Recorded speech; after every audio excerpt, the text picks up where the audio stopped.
বন্ধুরা, আজকের ভিডিওর বিষয়বস্তু হলো জুন মাসে টগর গাছের পরিচর্যা। টগর ফুল বিভিন্ন ধরনের হয়, যেমন সিঙ্গেল টগর, ডবল টগর, মিনিয়েচার টগর, সুগন্ধি টগর অথবা সুগন্ধবিহীন টগর। সিঙ্গেল টগরের ফুলগুলোতে কোনো গন্ধ থাকে না, ডবল টগরের ফুলগুলোতে হালকা একটা মিষ্টি সুগন্ধ থাকে। আমরা যারা ছাদ বাগানি, আমাদের ছাদেতে অন্যান্য গাছ থাক বা নাই থাক, কিন্তু একটা দুটো টগর গাছ অবশ্যই থাকে। টগর গাছে যেরকম প্রচুর পরিমাণে ফুল হয়, সেরকম নানা রকম সমস্যাও দেখা যায়। অনেক সময় টগর গাছে খাবার দেওয়ার পরেও গাছে ফুল আসতে চায় না, গাছের কুঁড়িগুলো হলুদ হয়ে ফেটে ঝরে পড়ে অথবা গাছের পাতাগুলো হলুদ হয়ে যায়, গাছে সঠিক বৃদ্ধি হয় না। এইগুলো কেন হয়? কোন ঘরোয়া খাবার প্রয়োগ করলে আমরা টগর গাছ থেকে প্রচুর পরিমাণে ফুল পাবো? কোন কীটনাশক ব্যবহার করলে টগর গাছেতে কোনো রকম পোকামাকড়ের আক্রমণ হবে না? সবটাই জানতে হলে আজকের এই ভিডিওটা তোমরা একটু স্কিপ করে দেখো না। স্কিপ করে দেখলে তোমরা টগর গাছ সংক্রান্ত কিছু গুরুত্বপূর্ণ ছোট ছোট তথ্য মিস করবে।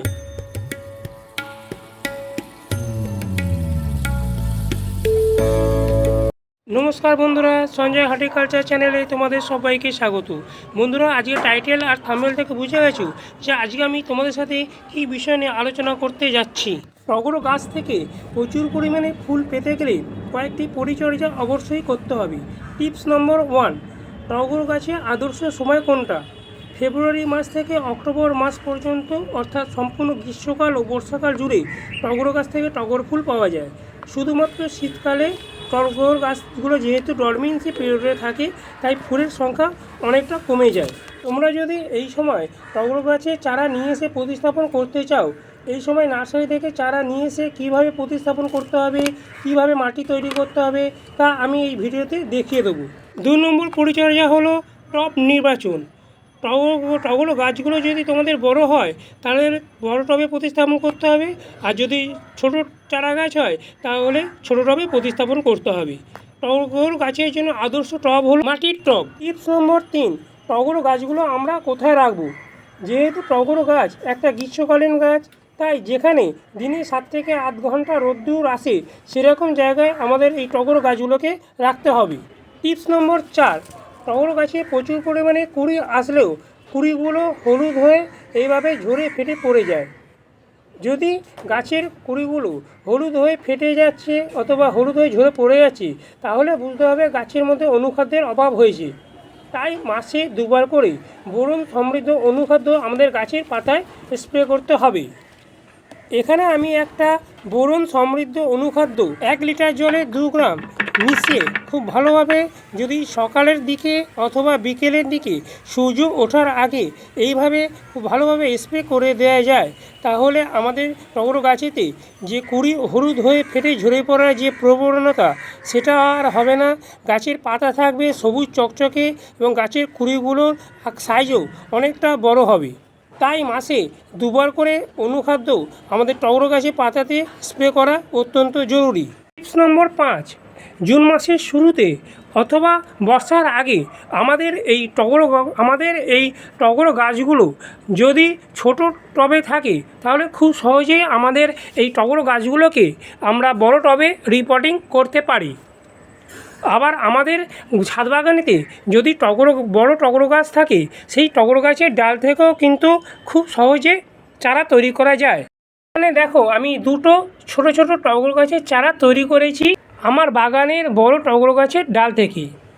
এই 2টো ছোট ছোট টগর গাছের চারা কী ধরনের টবে প্রতিস্থাপন করতে হবে, এর জন্য কী ধরনের মাটি তৈরি করতে হবে, তা আমি তোমাদের দেখিয়ে দিচ্ছি। ছোটো ছোটো টগর গাছের চারা প্রতিস্থাপন করার জন্য প্রথমে এরকম 4 ইঞ্চি অথবা 6 ইঞ্চি টব তোমাদের নিতে হবে। আর টবে প্রতিস্থাপন করার আগে টবের ড্রেনেজ সিস্টেমটা অত্যন্ত ভালো করতে হবে, কারণ এখন বর্ষাকাল। এখানে আমি যে টবের নিচে যে হোলটা আছে, সেই হোলটাতে আমি একটা এরকম খোলাম কুচি দিয়ে প্রথমে ঢেকে দিয়েছিলাম, ঢেকে স্টোন চিপ দিয়ে তারপরে বালি দিয়ে একটা ড্রেনেজ সিস্টেম করে নিয়েছি। এবং এই 2টো ছোটো ছোটো টগর গাছের চারা প্রতিস্থাপন করার জন্য যে মিডিয়াটা নিয়েছি, এখানে নিয়েছি আমি 1 ভাগ মাটি, 1 ভাগ ভার্মি কম্পোস্ট। তোমরা ভার্মি কম্পোস্টের পরিবর্তে 1 বছরে পচানো গোবর সার কিংবা পাতা পচা সার নিতে পারো। আর খুব সামান্য পরিমাণে নিয়েছি এখানে আমি স্টিম বোন ডাস্ট। তোমরা স্টিম বোনডাস্টের জায়গায় নর্মাল যে হাড়ের গুঁড়ো সেটা খুব সামান্য পরিমাণে নিয়ে নেবে, কারণ এই হাড়ের গুঁড়োর মধ্যে থাকে প্রচুর পরিমাণে ফসফরাস, যা টগর গাছকে দ্রুত বৃদ্ধি করতে ভীষণভাবে সাহায্য করবে। আর সামান্য পরিমাণ এখানে নিয়েছি আমি নিমখোল ও জৈব ফাঙ্গিসাইড হিসেবে এখানে নিয়েছি আমি ট্রাইকোডার্মা ভিরিডি। তোমরা ট্রাইকোডার্মা ভিরিডির পরিবর্তে সামান্য হলুদ গুঁড়ো নিতে পারো।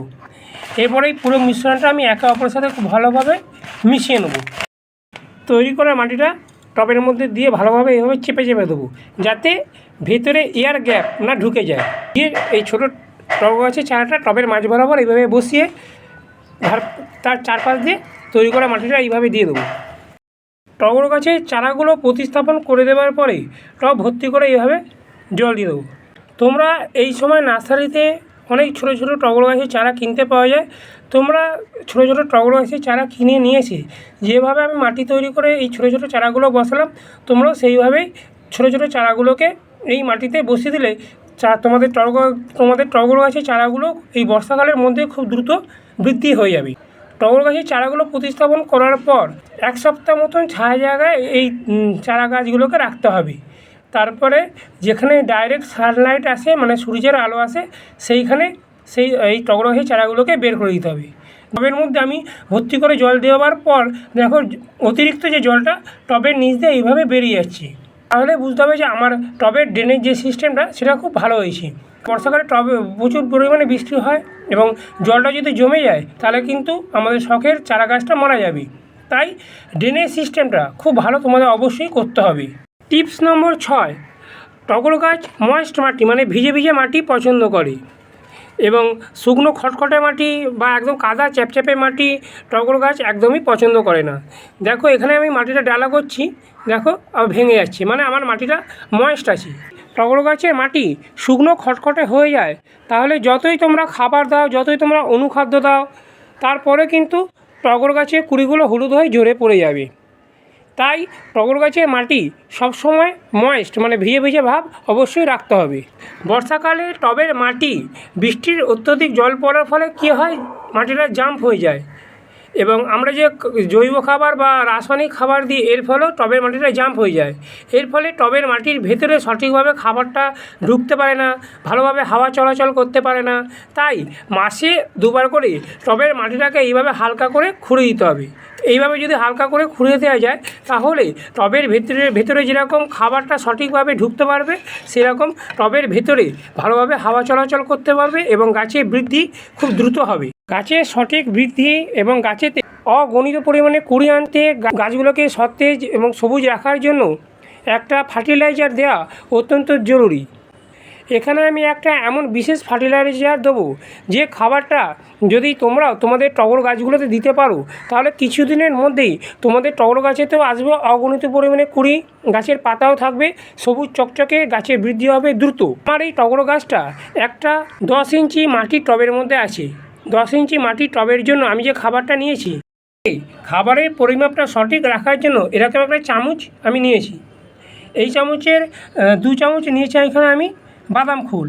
সর্ষের খোলটা নিচ্ছি না, কারণ সর্ষের খোলটা টবের মাটিতে দেওয়ার পর যখন সর্ষের খোলটা পচতে আরম্ভ করবে, বৃষ্টির জলেতে সেই সর্ষের খোলের মধ্যে একটা বিচ্ছিরি দুর্গন্ধ বেরোবে এবং ক্ষতিকারক ছত্রাকের আক্রমণ হবে।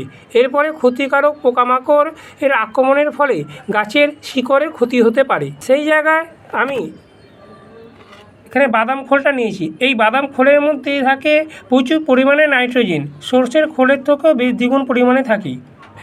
আর তাছাড়া এই বাদাম খোলটা গাছকে ভিতর থেকে ঠান্ডা রাখতে এবং গাছটাকে দ্রুত বৃদ্ধি করতে ভীষণভাবে সাহায্য করে। তার উপরে এই বাদাম খোলের মধ্যে কোনো রকম দুর্গন্ধ বের হয় না।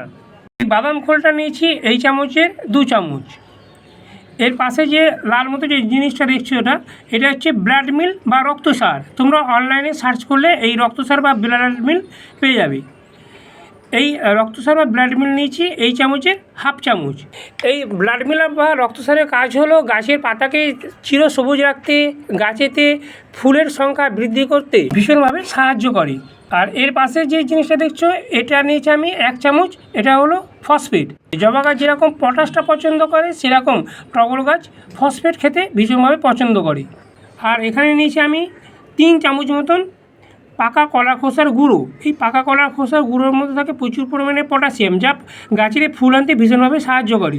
তোমরা কলা খোসার জায়গায় তোমরা পেঁয়াজের খোসার গুঁড়ো নিতে পারো বা জৈব পটাশও নিতে পারো। আর নিয়েছি এখানে আমি স্টিম বোনডাস্ট। এই স্টিম বোনডাস্ট নিয়েছি আমি 1 চামচ। তোমরা স্টিম বোনডাস্টের জায়গায় প্লেন যে নর্মাল হাড়গুলো সেটা নিতে পারো। টবের মাটিতে কেঁচো, কেন্ন, পিঁপড়ে এইসব যাতে না হয় বর্ষাকালে, তাই জন্য নিচ্ছি এখানে আমি নিমখোল। এই নিমখোলটা নিচ্ছি আমি 1 চামচ। গাছটাকে সবুজ রাখতে, গাছেতে ফুলের সংখ্যা বৃদ্ধি করতে এবং গাছের পাতাতে ক্লোরোফিলের সংখ্যা বৃদ্ধি করতে এখানে নিচ্ছি আমি 1/2 চামচ মতন অ্যাপসাম সল্ট। আর যে কালো গুঁড়ির মতো যে জিনিসটা দেখতে পাচ্ছ, এটা হচ্ছে জিয়ার দানা বা অনুখাদ্য। এটা নিয়েছি আমি 1 চামচ। জৈব ফাঙ্গিসাইড হিসেবে এখানে নিয়েছি আমি ট্রাইকোডার্মা ভিরিডি, এটা 1/2 চামচ। তোমরা জৈব ফাঙ্গিসাইড হিসেবে হলুদ গুঁড়ো ব্যবহার করতে পারো। এই পুরো খাবারটাকে হজম করার জন্য এখানে নিয়েছি আমি 1 চামচ মতো হিউমিক অ্যাসিড। এই হিউমিক অ্যাসিড কোনো খাবার নয়, এটা গাছের হজম শক্তি বাড়াতে সাহায্য করে। আর এই পুরো খাবারগুলোকে আমি একে অপরের সাথে খুব ভালোভাবে এইভাবে মিশিয়ে নেব। টগর গাছ অ্যাসিডিক মাটি ভীষণভাবে পছন্দ করে, তাই মাটিটাকে অ্যাসিডিক রাখার জন্য এখানে নিয়েছি আমি একটা 2 টাকা দামের কফির পাউডারের পাতা। এই খাবারের উপাদানটার সাথে এই 2 টাকা দামের একটা কফি পাউডার ভালোভাবে মিশিয়ে নেব। এই যে পুরো খাবারটা তৈরি করলাম, এই খাবারটা কিন্তু আমি একটা গাছেতে দেবো না, 6 ইঞ্চি টবেতে দেবো এই চামচের 1 থেকে 2 চামচ। এবং এই খাবারটা দেবো মাসে 2 বার করে, এইভাবে টবে ধার বরাবর দিয়ে দেবো। 10 ইঞ্চি টবে দেবো এই চামচের 5 থেকে 6 চামচ। খাবারের উপরে একটা কম্পোস্ট সার অবশ্যই দিতে হবে। এখানে আমি 2 মুঠো মতন 10 ইঞ্চি টবেতে কম্পোস্ট সার দিয়ে দিচ্ছি খাবারগুলোর ওপরে মালচিং হিসাবে। এই কম্পোস্ট সারের মধ্যে থাকে প্রচুর পরিমাণে মাইক্রো এবং ম্যাক্রো নিউট্রিয়েন্ট। খাবারটা যেরকম মাসে 2 বার করে দিতে হবে, এই কম্পোস্ট সারটা মাসে 1 বার করে দিলেই যথেষ্ট। টবের মাটিতে ভর্তি করে জল দিয়ে দেবো। টবের মাটিতে খাবার দেওয়ার সাথে সাথে গাছেতে প্রচুর পরিমাণে পটাশের ঘাটতি মেটাবার জন্য একটা তরল লিকুইড জৈব ফার্টিলাইজার অবশ্যই সপ্তাহে 1 বার করে দিতে হবে। এখানে যে জিনিসটা দেখছো, এটা হচ্ছে কলা খোসার তরল লিকুইড ফার্টিলাইজার। এর মধ্যে প্রচুর পরিমাণে পটাশিয়াম থাকে। আর একটা যে জিনিসটা দেখছো হাতেতে, এটা হচ্ছে পেঁয়াজের খোসার গুঁড়ো। 1 লিটার জলে এইভাবে 3-4 দিন এই পেঁয়াজের খোসারটাকে ডিপ কম্পোস্ট করতে হবে। এই পেঁয়াজের খোসার মধ্যেও থাকে প্রচুর পরিমাণে পটাশিয়াম। এই দুটো তরল লিকুইড ফার্টিলাইজার সপ্তাহে 1 বার করে ঘুরিয়ে ফিরিয়ে আমাদের টগর গাছের মাটিতে দিলে টগর গাছের ফুলের সংখ্যা যেরকম বৃদ্ধি করবে, সেরকম ফুলের যে সাইজ, সেই ফুলের সাইজও বৃদ্ধি করতে এই কলা খোসার জল বা পেঁয়াজের খোসার জল ভীষণভাবে সাহায্য করবে। বর্ষাকালেতে আমাদের টগর গাছেতে পাতা খাওয়া পোকা বা এরকম সরু সরু সুতোর মতো পোকার আক্রমণ অনেক বেশি পরিমাণে দেখা যায়। এরা গাছের পাতাগুলোকে খেয়ে গাছটাকে আমাদের নষ্ট করে দেয়। তাই এইসব পোকামাকড়ের আক্রমণের হাত থেকে আমাদের টগর গাছগুলোকে বাঁচাবার জন্যে প্রফেক্ট সুপার 1 লিটার জলে 30 ফোঁটা দিয়ে মাসে 2 বার করে সন্ধ্যের দিকে যদি গাছের পাতাতে স্প্রে করে দেওয়া যায়, তাহলে গাছেতে কোনো রকম পাতা খাওয়া পোকার আক্রমণ হবে না। অথবা কাকা কিংবা সুপার সোনাটা, এই দুটো কীটনাশকও এই প্রফেক্ট সুপারের সাথে ঘুরে ফিরে স্প্রে করলে গাছেতে কোনো রকম পোকামাকড়ের আক্রমণ হবে না। বর্ষাকালেতে আমাদের টগর গাছেতে ছত্রাকজনিত লক্ষণ অনেক বেশি পরিমাণে দেখা যায়। এখানে দেখো আমার গাছের পাতাতে এরকম ছত্রাকজনিত লক্ষণ দেখা গেছে। তাই এই ছত্রাকজনিত লক্ষণের হাত থেকে আমাদের এই টগর গাছগুলোকে বাঁচাবার জন্য কপার অক্সিক্লোরাইড গ্রুপের যে কোনো ফাঙ্গিসাইড 1 লিটার জলে 2 গ্রাম দিয়ে সকালের দিকে অথবা বিকেলের দিকে মাসে 2 বার করে যদি স্প্রে করে দেওয়া যায়, তাহলে গাছেতে কোনো রকম ফাঙ্গাসজনিত লক্ষণ দেখা যাবে না। বন্ধুরা, এটা ছিল জুন মাসে টগর গাছের পরিচর্যা সংক্রান্ত বিষয়ে আলোচনা। যদি আমার এই ভিডিওটা তোমাদের এতটুকু উপকারে লাগে, তাহলে অবশ্যই আমার এই ভিডিওটাতে একটা লাইক দিও এবং চ্যানেলটাকে সাবস্ক্রাইব করে আমার পাশে থেকো। পাশে থাকা যে বেল আইকনটা সেটা প্রেস করে দিও। প্রেস করে দিলে কী হবে, আমি যখন নতুন নতুন ভিডিও আপলোড করব, যাতে সহজেই তোমাদের কাছে খুব তাড়াতাড়ি পৌঁছে যেতে পারি। সবাই তোমরা খুব ভালো থেকো এবং সুস্থ থেকো। নমস্কার।